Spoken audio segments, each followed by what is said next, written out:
Many people assume reading for deeper learning is the same as reading an email, a text message, a social media post, or anything else. This isn't the case because there are three different levels of reading comprehension.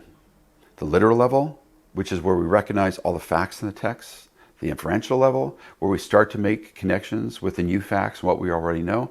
And the critical and evaluative level, which is where you start to discern the meaning and the purpose and value and make decisions on how to use this new information for your own purposes. Reading at the critical and evaluative level of comprehension requires you to do much more than simply starting on the first page and attempting to read through the resource. For example, if you're reading a book, reviewing the table of contents and index, preface, and the front and back jackets will help you establish a conceptual framework to help you make some of the new information make sense. Moving to reading the chapter introductions and the conclusions will also help you to develop your conceptual framework that the bodies of the chapters will then fill in.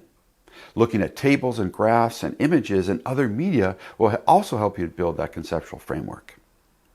You have to create a similar conceptual framework when you're reading an article, report, or other shorter work. Reading quickly for literal comprehension must be then followed by another reading for inference. Moving to the critical and evaluative understanding of the text will require an additional review of the materials. Full comprehension, or the making of meaningful connections, require that you move from the literal to the inferential to the critical and evaluative level of comprehension. You have to create a similar conceptual framework when you're reading an article, report, or other shorter work.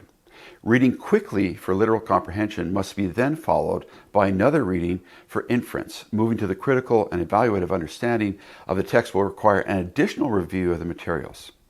Full comprehension, or the making of meaningful connections, requires that you move from the literal to the inferential and then to the critical and evaluative level of comprehension.